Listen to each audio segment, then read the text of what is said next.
Hi, I'm Mac McCarthy, and I help people with their breakups. And today we're going to get into no contact is a bad thing, or no contact can be a bad thing when you're trying to get your ex back. A lot of times it's always going to no contact. It's the best thing for you.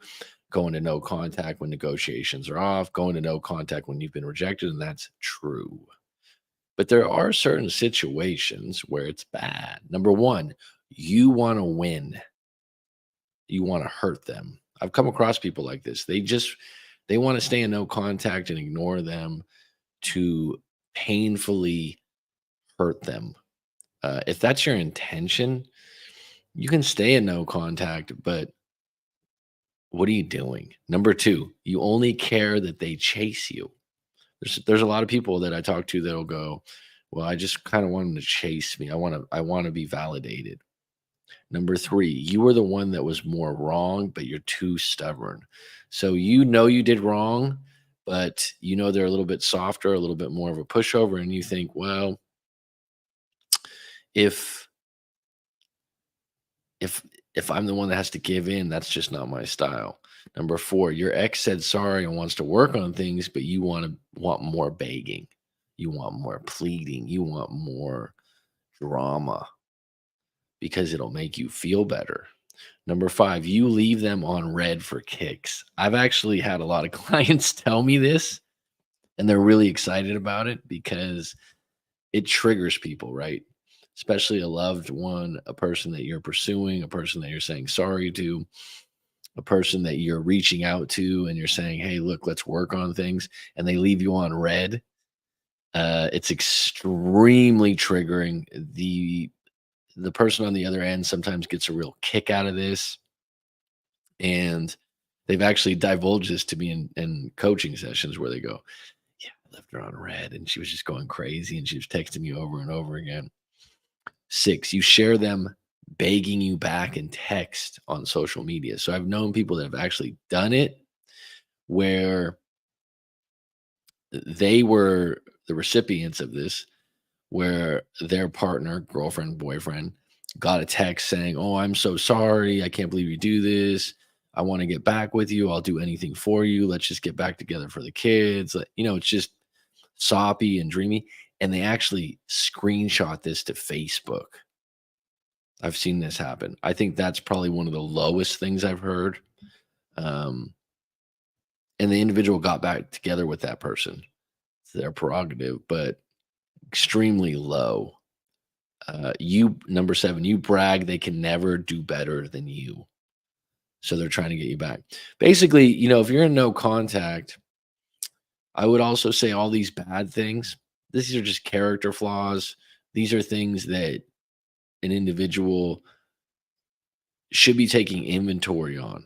It's like, what am I really in no contact for? Good reasons to be in no contact on the flip side. Rye Flint Cassette, welcome. Good to see some females in the live stream. Cassette, I hope you're doing well. Boss up, as you like to say. And good reasons to be in no contact. Negotiations are off. Things aren't going well. We're not going to make up. Okay, fine. That's fine. Those are okay reasons, right? Those are okay reasons. Going out of your way to trigger people. And by the way, if you're on the flip side of any of these things during no contact or a breakup, it should just cement or nail down, yeah, I shouldn't get back with this person. You don't want to run to people like this that are treating you like this. You want to run away from them. I do have one story on deck. We got two on deck, and I'm just trying out a different time. This is 7:30 p.m. California Pacific Coast time, so it's a little different than usual. But I do have a story on deck. I'll get into it, and it's a dandy. I'm not in a breakup yet. I feel like it's been brewing for months. I'm 29 and he's 27. We've been together for over 3 years. We started out good, but it was a turbulent time in my life. And I had lost my sister about 6 months prior. And I had just broken up with my boyfriend of 6 years. Wow, that's a lot going on there. So timing is a big thing, folks. Anything with timing in your life creates some sensitivity, tension, or there's timing in your life where everything is going right. And that's when opportunities come your way and you're on and everything's clicking. So, um, when you've lost a loved one, when you've got out of a long-term relationship, you're susceptible to taking on some bad friends or a bad job. And so you sometimes need some time, right? And if you did make a bad move during that time, it's okay. But at some point, hopefully you realize that. And this is a lot of times where someone ends up with a bad partner. And we were seeing each other after our breakup. And when I started dating again, he wanted me back, but I was done. So this current boyfriend was so much better looking, more laid back. He's an artist, which I like. He's much more spiritual. These are all things my ex wasn't. So I really like this guy. Again, I was extra attracted to him. So soon enough, he moved in with me. But one thing I noticed was that he never paid for things. So I'm laughing because this comes up sometimes. People notice it in the beginning, but attraction takes over. You might be a more generous person. So you're like, oh, I got it. No worries. But you kind of notice it. But then 2, 3 years later, you're like, wow, they really are just cheap. And then when you're low on money, it's like, hey, what's going on with your money? There's people that are frugal, which means that they pay for things, but if it's $15.82, they might split it down the middle exactly. They check the bill, but they pay for stuff. They're responsible. I had a friend like this, and you'd hang out, and he would basically like down to the dollar, but he'd always handle his bill. Like he'd pay, right? He's a buddy of mine. But I just always remember thinking like, wow. And he just thought it was fair. And he's frugal, right? There's other people though that go out of their way just not to pay. And those are people that take advantage of other people. Okay. And like I said, what happens with that is attraction, intimacy can kind of blur those lines, but 2 or 3 years later, you're like, wow, this person never takes their wallet out. Or even does thoughtful things. I'm one of those people that always just gets the bill for friends and family, but I noticed this guy never got the bill. And even when he moved in, it was hard to get his portion of the rent. So financially, we had issues from the beginning, but I never made it an issue. We moved in with my grandparents, whom were welcoming and kind. Then he got in a major car accident while overtaking another car on a 2-lane highway. Well, I'm sorry to hear that. He literally flipped the car in a ditch, and he was lucky he was okay. He often brings up how he almost died and even brought it up as a 1-year anniversary. He completely blamed the other driver, but I know he was under the influence of weed and could at times drive aggressive. Well, bottom line is, who knows what happened in that accident, right? The other person could have caused it too. The thing about the car was it was my car and I didn't have insurance, which is your fault, and the car was worth about $13,000. I didn't expect him to pay for the car in full, but he never got his own car after. Instead, he brought his car to my grandparents' house and left it in the driveway for a year not running. Jeez. My grandparents are nice people, and they kindly asked multiple times to sell the car or get it moved. I eventually had to donate the car and had to call a tow truck. He's currently been using my car that I bought as his primary car, and again, there's been no insurance on this one. Again, that's your fault. The idea that you're giving him your car after what he did, is negligence. So, um, writing this out and realizing that right now is half your battle. That's why it's so good to write out your story because you can kinda, like, tell people these things, but I think what's really nice about writing your story out is you can be anonymous, but then when you hear it, you're like, "Oh, shit. Really? I did that?" So, there's no insurance on this one, he hasn't offered to pay that either. He pays no rent to my grandparents. My grandmother has asked him to give her $160 a month for utilities, and he often has to be reminded. And he sometimes doesn't pay. On top of all these money issues, which I let go, he's extremely jealous and often accuses me of emotional cheating. Well, of course, he's going to be extremely jealous and controlling. You didn't use the word controlling because he doesn't have a lot going for him. He's living off of you. This is a desperate individual. Desperate individuals will mind control you, um, translation, manipulate you, and one of those ways is accusing you of things you don't do.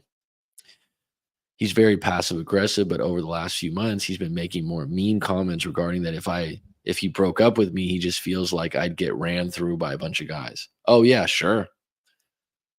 That's a good way to put it. If you broke up with me, you'd just be done. Like you'd be such a bad person. Oh, so many guys would go through you. That's a great thing to say to your girlfriend who's who you're fully dependent on for your car and her family members to house you.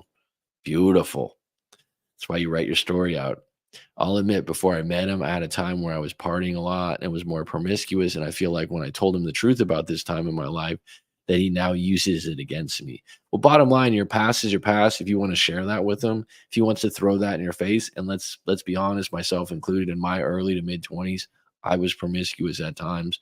And you do some things if your partner was digging around about that, for them to throw that in your face. And what's promiscuous, right? What's too much or what's too little? That's a It's almost like I'm defending myself about being something I'm not. Exactly. I would venture to say you're probably overcompensating because you feel bad. You're someone that always pays for things. You're someone that goes out of your way for people. You're letting them live at your family's house. You're letting him have his second car on you. I haven't cheated on him. I know he doesn't do that, but he even wonders why I don't even get jealous. Well, he must be a good-looking guy because he doesn't have a lot else going for him. Now it's getting to the point where I'm exhausted by his accusations, which are making me feel like I'm this bad person, and I'm not. He likes to smoke weed and play video games in his spare time. He can also be a hermit and a loner. Good thing you wrote this out. Read it again. And this isn't something that you would look for on a dating profile. I'm social and I like to have some drinks and with friends sometimes. I know it doesn't work, but I feel bad because he'll drop some line like he just wants to die or that feels like I don't listen to him enough. Sounds like he's using that as ammunition to get your attention. That's a cheap thing to do. I don't feel like I'm doing anything that bad. Then he'll threaten to break up with me if I'm out with friends. He's done this numerous times and even involves my grandmother. Sounds like a real peach. He now goes to her for counsel. Recently, a close cousin of mine who comes over a lot and witnesses actions whose opinion I trust has told me I got to get out of this. This guy's manipulating me with guilt and taking jabs at my identity. She thinks he might be borderline personality disorder or just a narcissist that uses pity and guilt to get his way. Those are all possibilities regardless of the labels, which could be true in this situation. I'm not going to diagnose him with that, but he definitely falls under those. Just get out of this relationship as soon as possible. I know it's going to be difficult. You live together. You're obviously attracted to him, or there wouldn't be any reason to be with him. Um, I'm not sure, but your insights feel true. But our insights feel true. We recently just had a big fight because I was going to my work's Christmas party and he didn't want to go because he doesn't like any of my friends and doesn't like me drinking with anyone else. So the night I went, he threw a tantrum and even made his ill feelings evident to everyone in the house. He then went to my cousin to complain about not knowing what to do and that he thinks I want a different type of guy. He cried and took no accountability. My cousin told me he needed to move out, gain some self-respect, stop living at my grandparents' house, and that he needed to struggle a bit and challenge himself. Great advice by your cousin. So I agreed, saying we could still see each other, but that I didn't want to move out with him.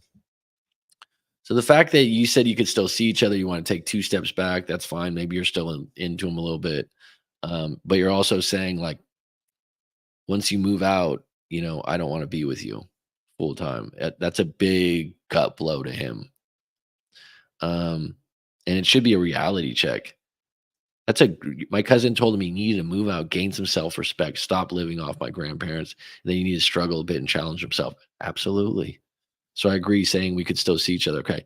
His response was sad at first. Then he started getting excited about getting his own place. But then he said, I'll have to wait till March when he gets his tax returns, which is in 6 or 7 weeks. And he only wants to live in the nicest area of town, which is expensive. Of course, and you'll probably have to pay for it. Mind you, he doesn't have his own car. He hasn't been able to give my grandmother $160 every month. So just go back and read this story, listen to what I've said, and then look at it from a stranger's point of view. And then get the guts, gusto, and dignity to move on from this guy. And it's going to be tough. You guys live together. I'm sure there's some happy moments. My cousin has offered to give him the money up front that he'll get from taxes so he can't start a search and get out of there. My cousin, whom has a background in counseling, told me a guy like this will just keep blaming and finding ways to make you feel sorry for him or bad about yourself. Whatever works, because not only is he in love with you in a toxic way, but he also depends on you for free room and board and a car. So he's got a lot to lose. This having to wait till tax season is his way of buying time to get you back taking care of him. The only way he'll change is by getting on his own and building up some adult confidence. This is great advice from your cousin. She also said he's in a desperate need of some wounded child therapy. Sounds like a possibility. You're not the therapist. And in the end, I'm just tired of trying to cheer him up or overcome his mean accusations that I'm out to meet other guys. My cousin says if he moves out, I'll be relieved and feel good. I agree. There are certain situations when you break up, you're dreading it, you're fighting for the relationship, and then you just go, "Oh my god, this feels so good." I've been in one of those before, where you just catch your breath and go, "God, that was exhausting." She said she had a similar relationship, and once you get space from someone like that, you'll feel you can breathe again and stop answering to someone you don't really respect. That they just have a way of manipulating the situation. I'm wondering, as a breakup coach, and I'm considering a breakup. I'm wondering as a breakup coach, and I'm considering a breakup, but I don't want to hurt him. Is he so sensitive? What do you think I should do? Well, bottom line, he's going to get hurt. He's going to make a scene. You're going to have to deal with that. You're going to have to peel off the band aid. You're not doing him any favors if you care about him and love him. He does need to grow that hell up. Um, the fact that your grandparents have been cool about this, I don't know how old they are, but he's taking advantage of the situation. And I mean, if he continues to do this, it's just going to get worse. He's probably going to end up messing up your other car. The list goes on. So my advice to you, I did a video a couple days ago how to plan your breakup. And I would say that if you're really worried about, one of the things you can do is maybe go on vacation especially a manipulative individual like this, go on a vacation for 2 weeks to a month, a retreat, and then come back to your grandparents. If you don't have the extra money, ask your grandparents for a loan, maybe, or your cousin. Get out of town and get away from this guy to catch your breath, because he knows what buttons to push and he's going to keep pushing them. So when he does move out, if he's making a scene, maybe not be at the house. Have your cousin be there and escort him out. I know that seems harsh, and he's going to be sending you a bunch of texts and some accusations. He's going to be going for the gold on the pity seeking. Um, if he claims that he's going to hurt himself in any way, then you call the police. You call a therapist. You get his family involved. You don't let him hold that over your head. If that's a possibility, then you need to get other people involved. My cousin says that these next 6 weeks before he gets his taxes, he's going to be looking for other ways to manipulate me into feeling sorry for him and letting him stay longer, and also taking my car. Honestly, I might just give him the car if he leaves. Well, you probably will have to. If that's a deal breaker, you could always give him the car for 3 months and take it back later. Definitely get on insurance on it first. I mean, I don't like the fact that he's going to take your car, but if that's what it takes to get him out of the house, first things first, let him keep the car for a little while. If it's your pleasure to do so, and you have another car, or you can use some family members. But you just got to get him out of there. Even though I know this relationship is bad, why can't I just move on or let it go? Because this person is manipulative, and you love them. Most likely you're attracted to them, maybe still. Maybe you want to hold face in front of your family. Sometimes when you live with someone and your family members are there or other people are in the house, you don't want to make a scene. So you actually never complete arguments. That's another possibility. Thank you for reading this. By the way, I was recommended to your website by my cousin, whom you helped years ago during the breakup. Well, during her breakup. Well, she gave you good advice. I'd like to know who that is. Hope you could shed some light on this. I hope I did. Um, Still got three on deck. Roller Girl, Rye Flint. Yeah.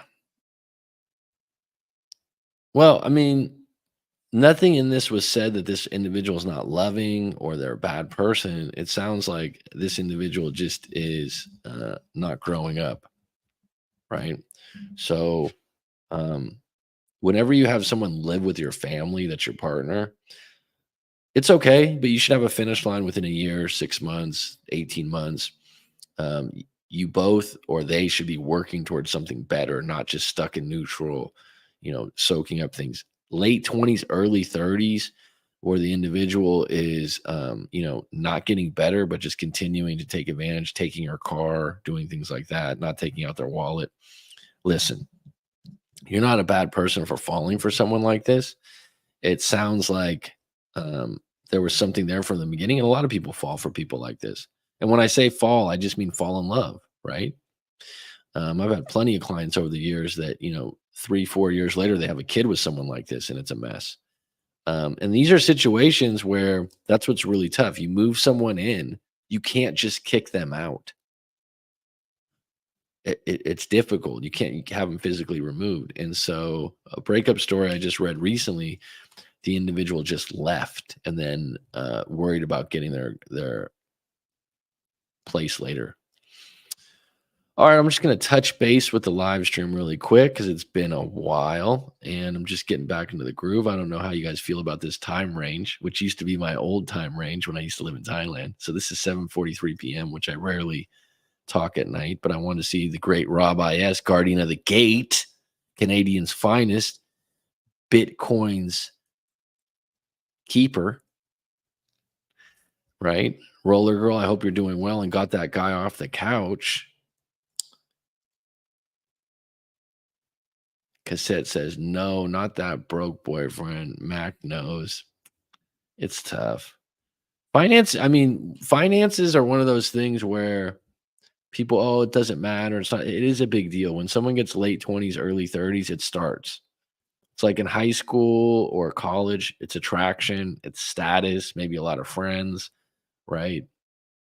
Um, the person might be smart, these kinds of things, but you don't worry about money so much.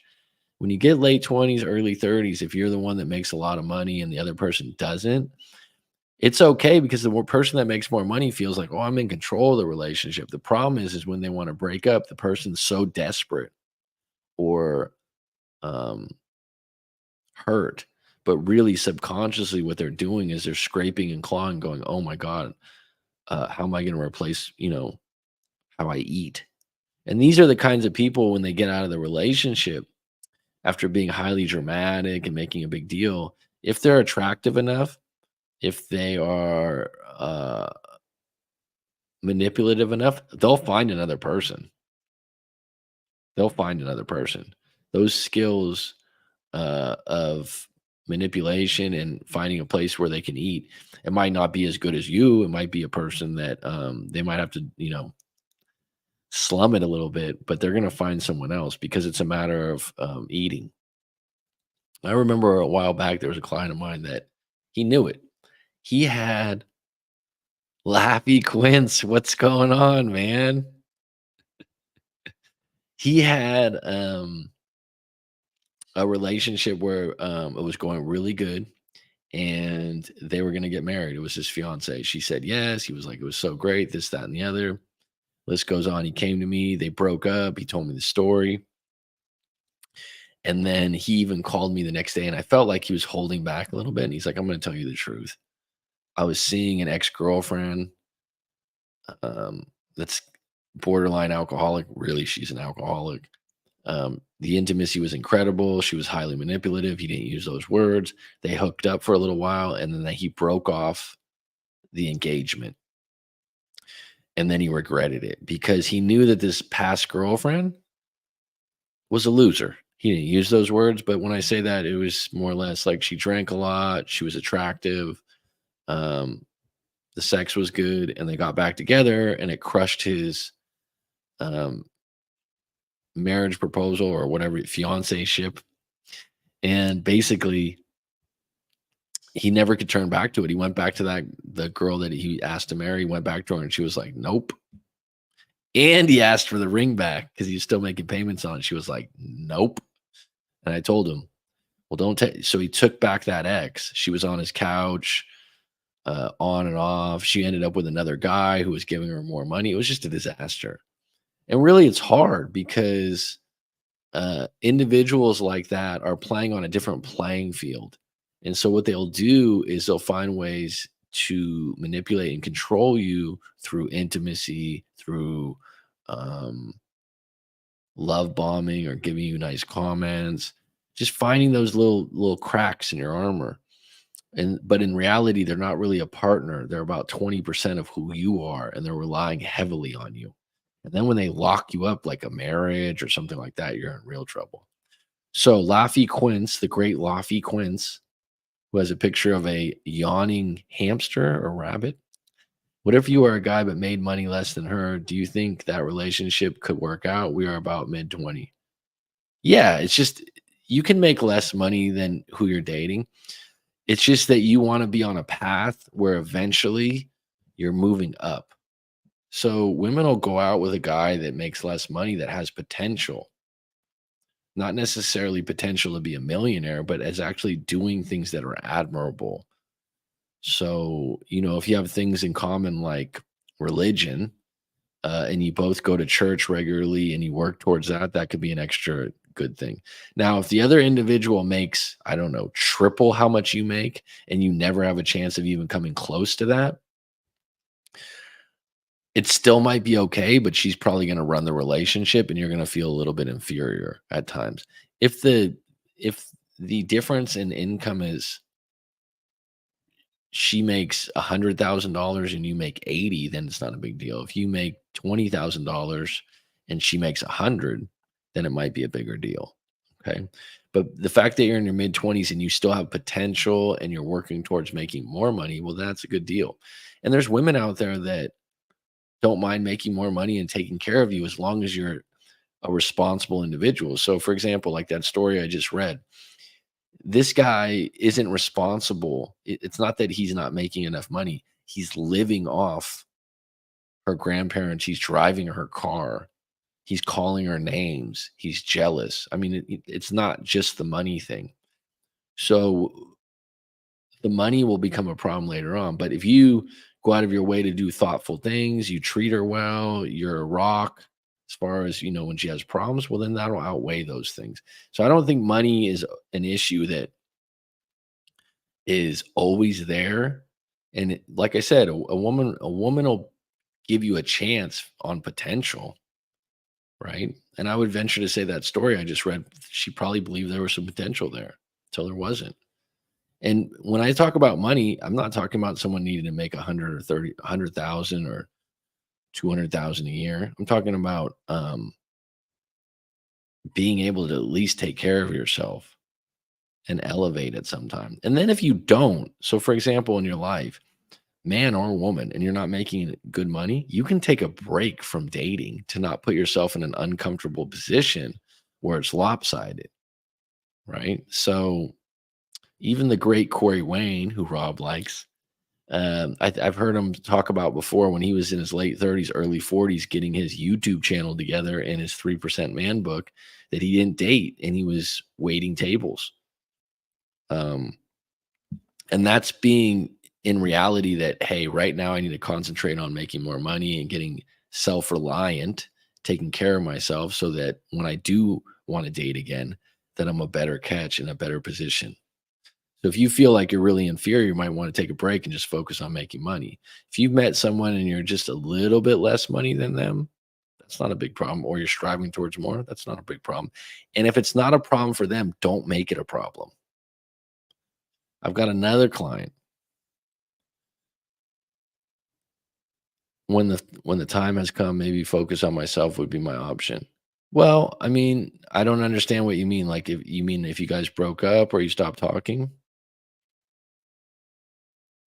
there is a time where you can just say, "Wait, I'm just going to focus on making money and bettering my skills." It has nothing to do with your relationship status. In the process, you might meet someone, but um, plenty of clients I've known over the years where women make more money. It only becomes a problem when the guy gets really insecure about that. And like this story we just read, the guy was a dick. Still in flirtationship. That's a good way to put it. I've never heard that before. Okay. Fair play. Fair play. Just take your time with it. Don't get pressured by that. Don't make it a deal if she hasn't made it a deal as far as the money thing.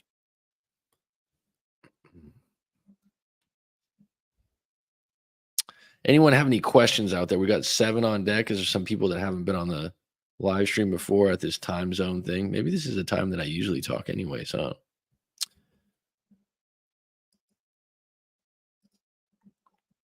Any topics you want me to talk about or all right, roger that. And just know, Laffy Quince, I know you. You're an undercover Romeo. Don't let one woman define you. If a woman's not interested or she has a money thing, that doesn't mean you're broke or you're not good enough or what have you. It just means that the timing's not right. And you don't need to go change yourself just for one.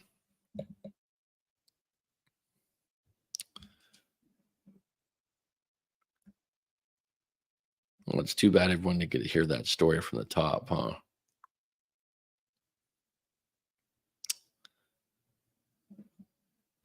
Just go through these no contacts is when it's bad really quick. You want to win and hurt them. You only care that they chase you. You were the one that was more wrong, but you're too stubborn. Again, no contact can be a bad thing when you do these things.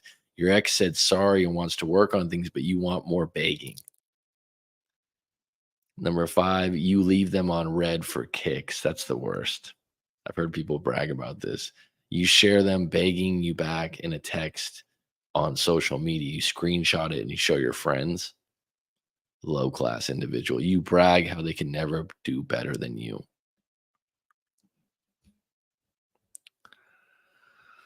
When no contact is work, it worked for me actually during a week. I didn't contact. She chased me instead. Okay. Also, I mean, when you're dating and you're a flirtationship, right? And a woman pulls away from you and doesn't seem interested, don't overreact. There might be something going on in her personal life. She might have an illness. She might have that time of the month. She might have a friend that needs help. And if you overreact, it's going to scare her away. If you're cool about it, you're neutral, you say, hey, I understand. Or she kind of doesn't call you for a week or something because you're just seeing each other or you guys have just been talking. That's an opportunity to show that you don't trip out, that you don't overreact. And that can be attractive. Take it back to a cool state. And you're a cool dude.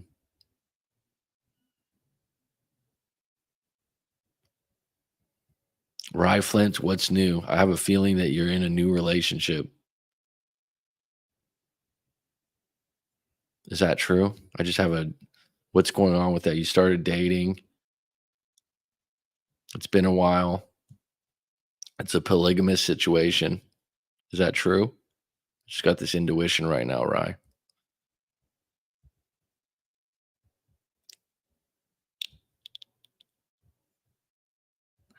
Yeah, that's right. Don't overreact. That's how I turn table back and get more attraction. Yeah. Well, um, how you handle rejection or someone putting you off or someone putting you on red can be in your favor if you can keep your cool, man or woman.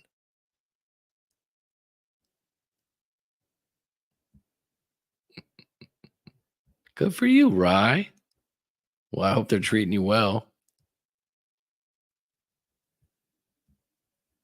I hope they're treating you well. I hope it's going well.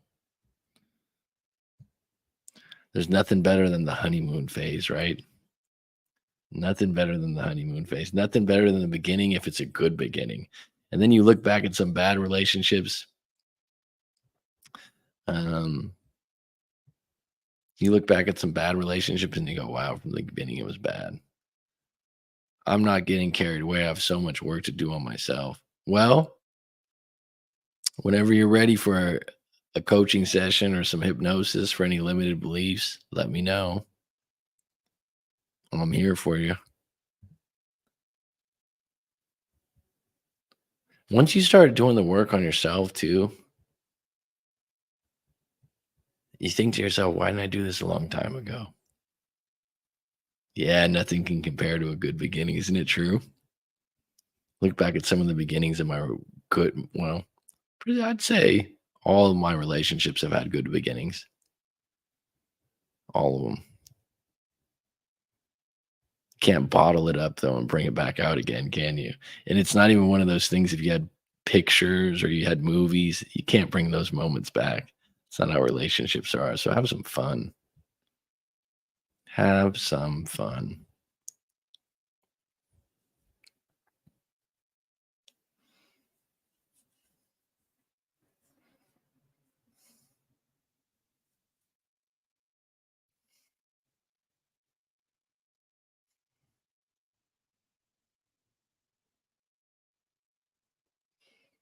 How long has it been, Rye, since the last relationship? What's the gap we're dealing with here?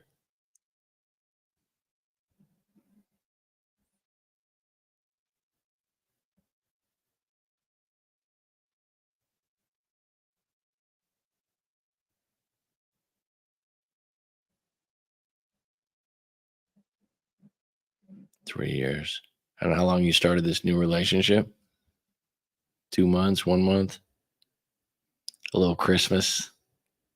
So our relationship is like plant a tree. So just wait until the root's strong enough to hold that tree and grow more. That's a good way to put it. I've never thought about it that way. I'm more one of those people, just water it,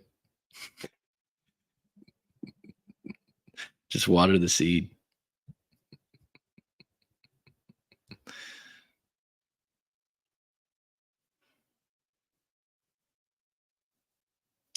Relationships are a lot easier when you're in a good place and you're only accepting people that you're really interested in. I think that's a big one.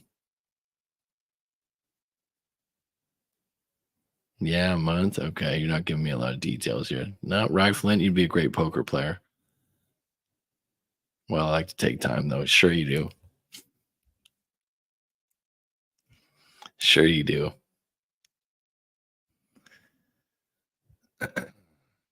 Take time.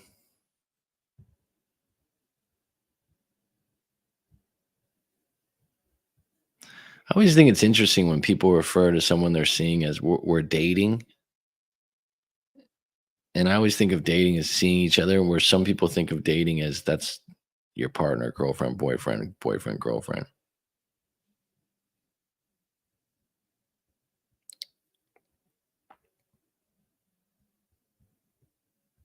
I always think of the small things when I've started to date a woman that's, wow, I like that. You just notice, like, I like that. You start stacking I like that.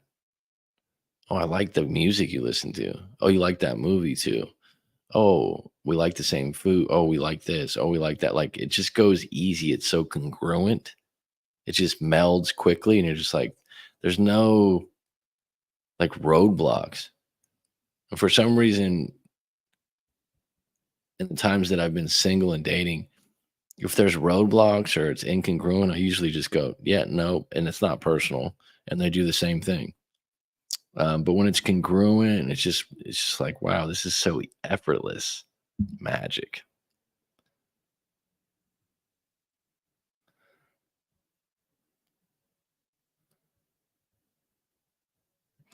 So that effortlessness, when you just, like I said, small things. Oh, you like that song from 1960s, that Bill Withers tune?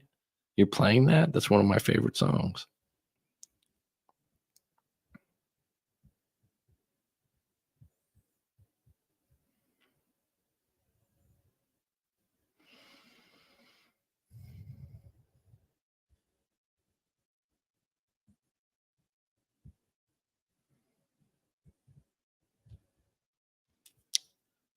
So I think I'm gonna start uploading some videos that just have the story, not the live stream. So we're gonna see how that goes. We're releasing some reels. If you've seen them on my shorts and are on Instagram, which a client of mine is doing, the reels look really good. It just seems like a lot of other people are doing that spiffy cut work where they cut up an old video.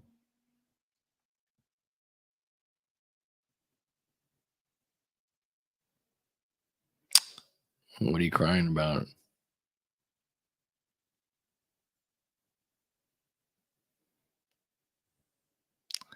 The best start you've ever had to a relationship. Think about that.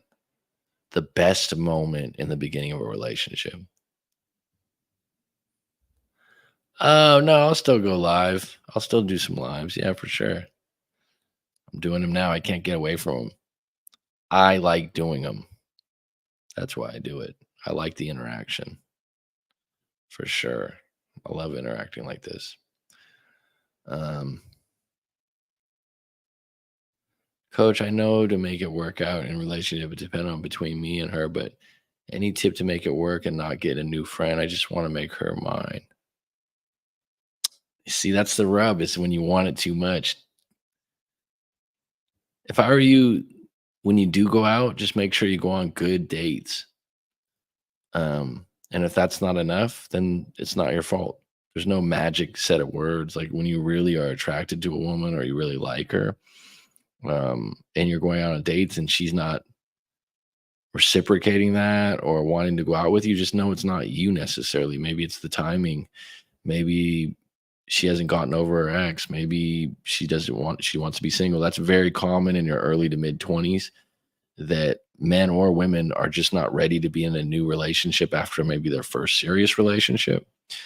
So don't think that like, oh, if I do this, this would work. Oh, if I do that, this would work.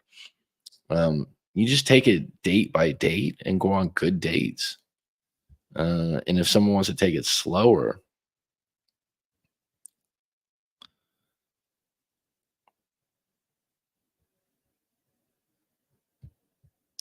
I think the best starts are when you know, wow, this person could be a girlfriend, but you're not going there yet, but you could just see the way they are. How do you make that honeymoon stage last? That's a great question. I've yet to do it in my own life, in my own relationships. Um,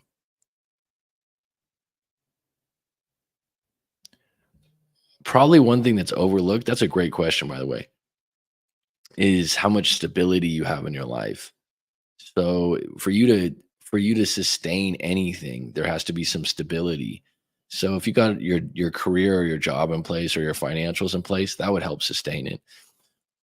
If you are at a place where you've done all your work and you feel really good at you're emotionally stable, where when something comes up in your life, you can handle it, and maybe you had to go to therapy to figure that out. I think that helps. Um, I think it also helps probably that you 2 hold similar morals and values.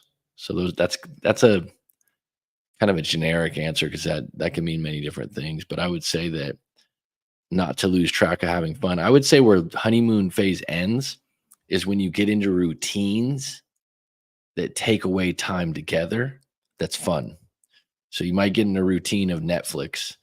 Think about Netflix after like 8 months, you see every single show and it's not fun anymore.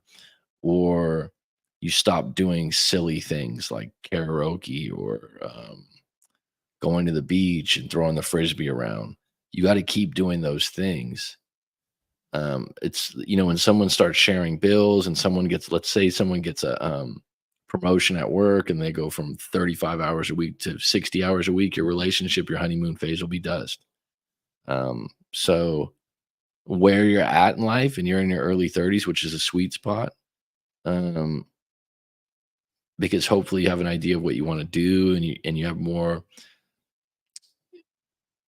When you're in your early 30s, you're just entering being a real adult, I feel like. Um, all right, maybe she just want to hang out for fun date. Yeah, fun date. Good, a really good date, and to be thoughtful, but also learn what does she want, and if it's not something you can give, then don't try to overcompensate. I had that before. Reason I'm crazy over her a bit because she reminded me of one of my best ex. Oh well, there you go. Make myself to be hungry, need more. I should do fasting sometime. Then.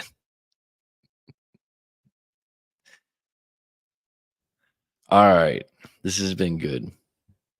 Good questions. I am getting a little bit hungry. It's 8 o'clock. Anyone have any suggestions for a future live stream or a subject that they want to talk about? No.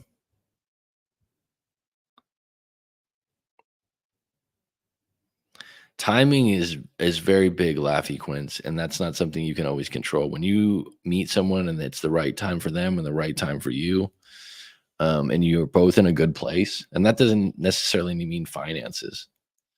Could just mean you're both ready for a relationship.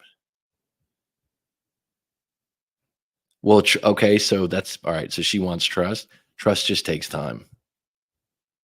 Who trusts someone in a day or a week or 4 weeks? So she's been burned on trust. So it's going to take her some time, and you're going to have to move a little slower with her, and that's fine,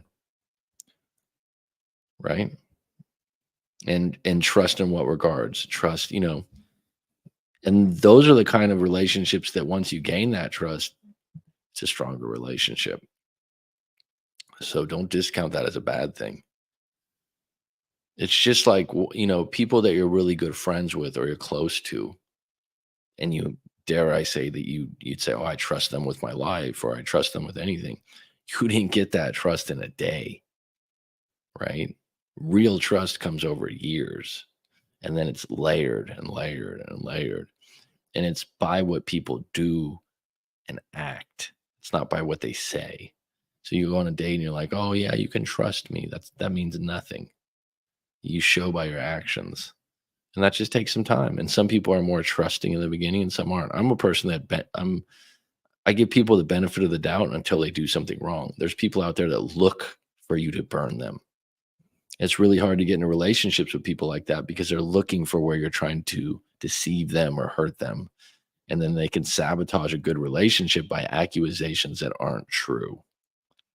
Nothing worse than that. When you get accused of stuff and you're like, "That's just not true. I didn't do that."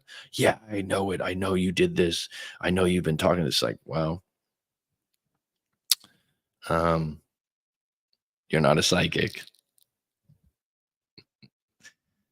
and your intuition's wrong sometimes. And I've been in situations, Laffy Quince, you'll find that it's interesting, where I've been gone out on a couple dates and the girl's like, "Oh, we're just friends," or "We're just like that," but you can feel that there's some attraction there. And sometimes you can just say, "Okay, no problem, but we can go out again." And they have their guard up. Um, and she might just have her guard up, seeing if you're pushy, those kinds of things. But Laffy Quince, we can take this to a private session at some point, so you can give me a call when you want to do a session, and we'll talk about this. All right, folks, this has been good. This has been grand. Rye Flint, it's always a pleasure. I'm glad you're back out there in the field. Laffy Quince, always a pleasure. Also known as the Great Aleph. Rob IS, who came on deck, who made a little flash appearance. Roller Girl, Las Vegas's finest. Cassette, go check her out. I think she's got an Instagram. I don't know if it's Cassette or not, but she's a rapper and she's good. It's been good to catch up with you all. I'll be back on deck. I'm not sure what time at this point, but maybe once or twice a week for sure. I'll be doing these live streams. I can't get enough of them. Folks, it's been good. It's been grand. It is curtains.